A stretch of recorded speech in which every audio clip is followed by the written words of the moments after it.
NSE, Nuestra Señora del Encuentro con Dios, presenta La voz del pastor.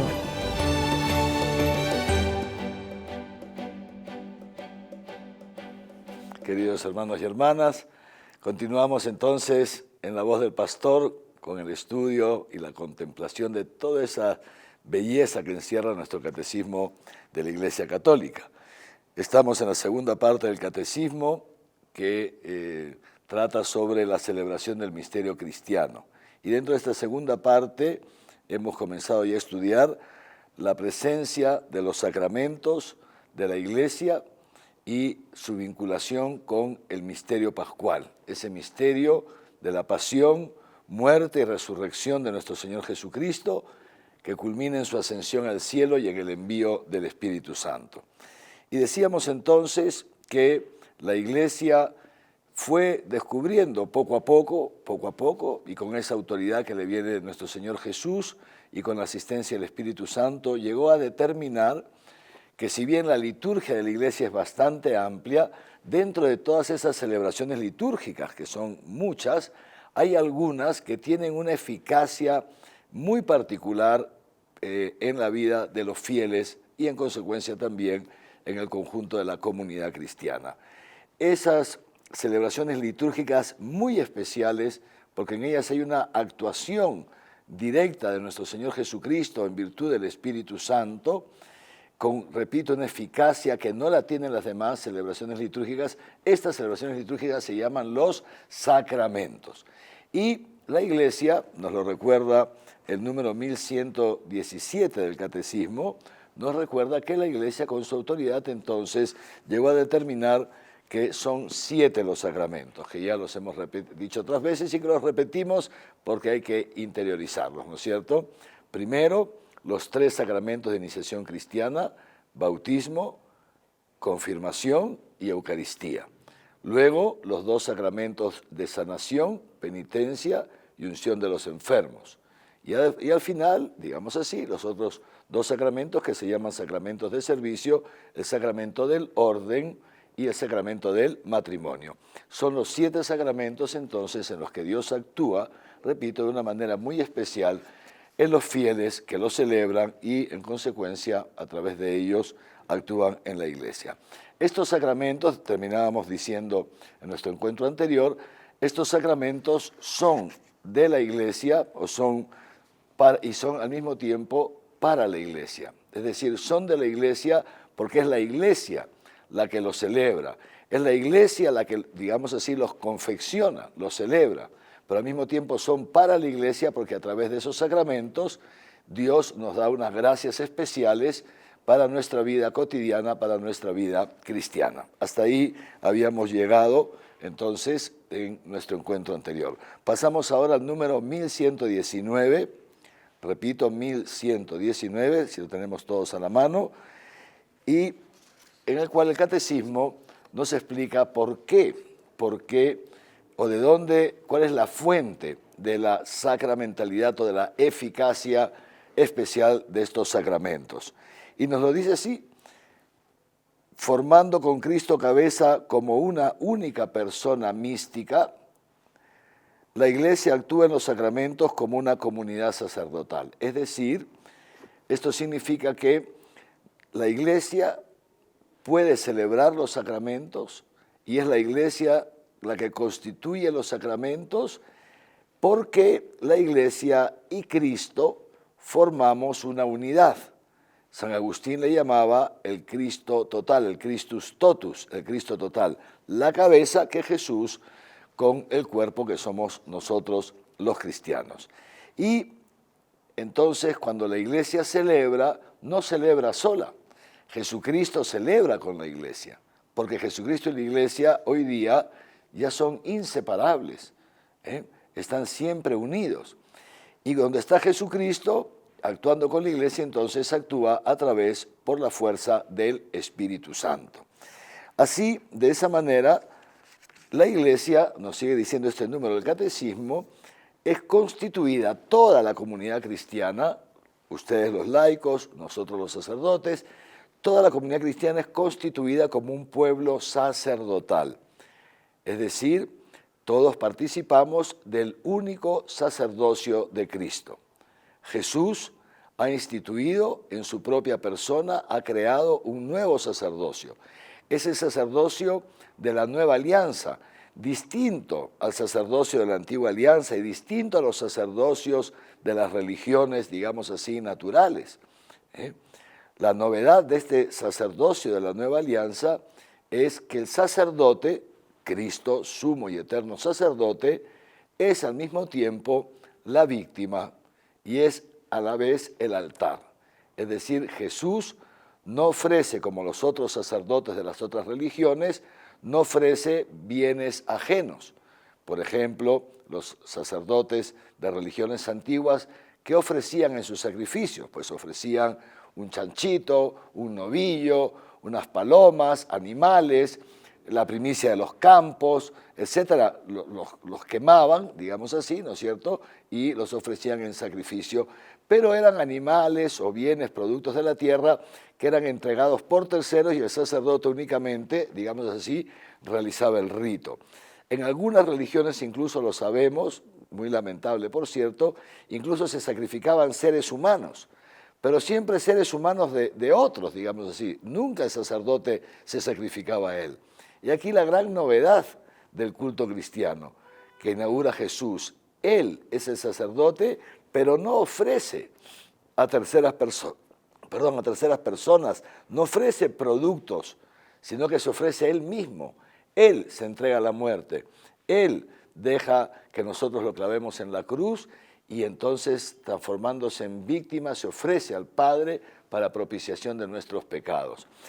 Este sacerdocio de Cristo, que repito, se caracteriza porque el sacerdote es a la vez quien se ofrece, en este sacerdocio de Cristo participamos todos los cristianos en virtud de dos sacramentos. El sacramento del bautismo, que la mayoría de nosotros lo hemos recibido de pequeños, y si alguno tiene un hijo pequeñito no bautizado, bautizarlo lo más pronto posible, el bautismo y la confirmación. A través de ambos sacramentos nosotros somos insertados en Cristo y en consecuencia hechos partícipes de su sacerdocio. Y por eso el pueblo fiel, el pueblo cristiano, es un pueblo sacerdotal que se une día a día a ese sacrificio de Cristo en la cruz y junto con Cristo nos ofrecemos, dice San Pablo, como hostias santas, inmaculadas, por amor a Dios nuestro Padre. ¿Y cómo nos ofrecemos? Nos ofrecemos a Dios haciendo su voluntad, procurando entrar en ese altar de la historia día a día, haciendo la voluntad de Dios, viviendo según los mandatos de nuestro Señor y las enseñanzas de Jesús. Pues bien, sin embargo, ¿no es cierto?, en esto que se llama el sacerdocio común de los fieles, este sacerdocio que participamos todos, Dios ha querido, sin embargo, que de este pueblo fiel elegir algunos varones para que continúen el ministerio sacerdotal de Jesucristo. Aquí hablamos de otra participación, otra forma de participación en el sacerdocio de Cristo. Una es la que tenemos todos los cristianos por el bautismo y la confirmación, y eso se llama el sacerdocio común de los fieles. Otro es el sacerdocio ministerial, es decir, aquellos ministros, repito, esos varones elegidos por Dios dentro de su pueblo para que hagan presente a ese pueblo y hagan presente a Jesús, cabeza de su cuerpo, que es la iglesia, y en consecuencia sean aquellos pastores a través de los cuales Dios quiere guiar a su pueblo hasta alcanzar la plenitud del cielo, como guió al pueblo de Israel hasta alcanzar la tierra prometida.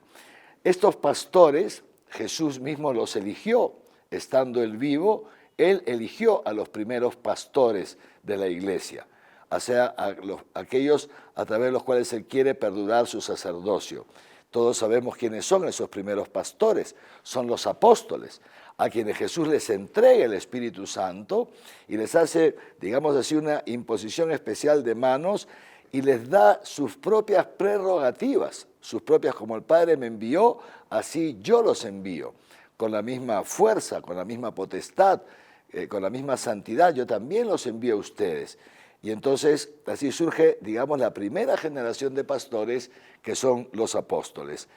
En la medida en que los apóstoles se van haciendo mayores, o en la medida en que van fundando iglesias que ya ellos no pueden pastorear directamente porque tienen que pasar a otros lugares, entonces los apóstoles, ese Espíritu Santo que han recibido de Jesús, como pastores, repito, es una entrega muy especial, de unos dones muy especiales del Espíritu Santo, que Jesús se los da solamente a los apóstoles. Estos dones especiales, los apóstoles también se los pasan a otros que son sus sucesores y que somos los obispos. Los obispos somos sucesores de los apóstoles por una transmisión ininterrumpida de generación en generación durante ya casi van a ser 2000 años de una transmisión ininterrumpida del Espíritu Santo a través de la imposición de manos. O sea, los apóstoles ordenan a los primeros obispos, estos a sus sucesores y así, hasta nosotros.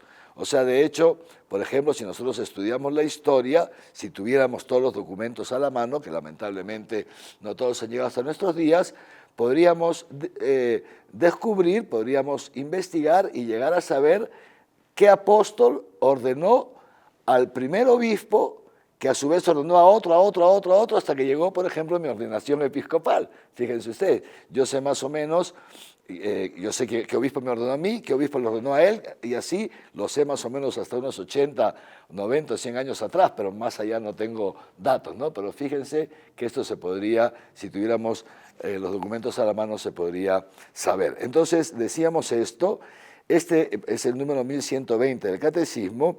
Este ministerio ordenado o sacerdocio ministerial está al servicio. Esto es muy importante. Los sacerdotes, llámense presbíteros, o sea, los sacerdotes que ustedes conocen como los párrocos, etcétera, obispos también somos sacerdotes, ¿no es cierto?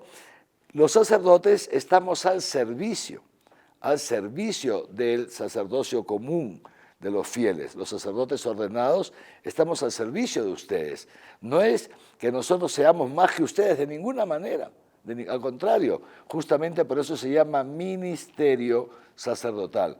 Ministro significa servidor y viene de una raíz latina que se dice en latín minus, que significa menor.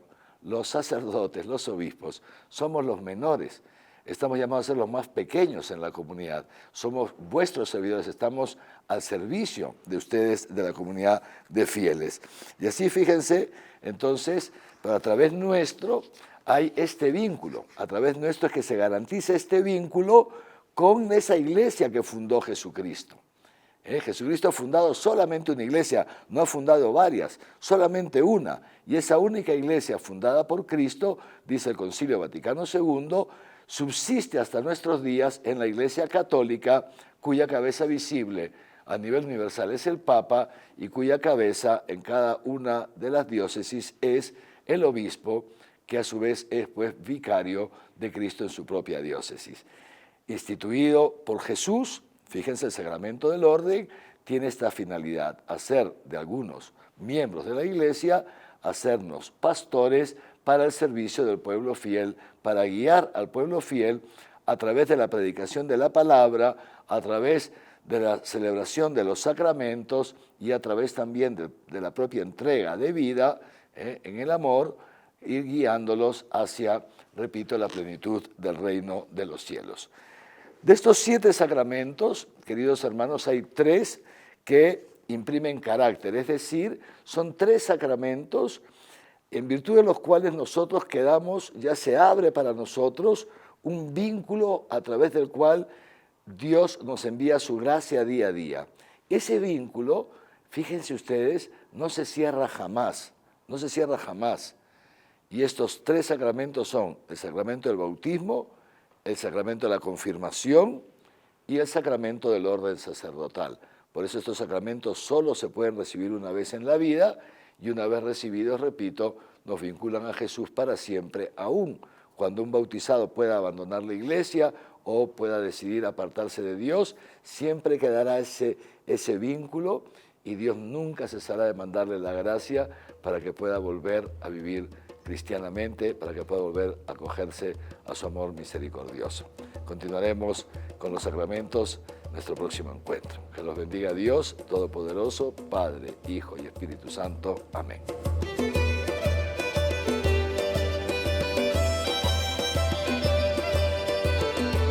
NSE, Nuestra Señora del Encuentro con Dios,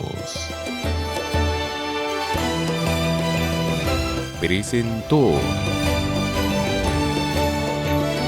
La voz del pastor.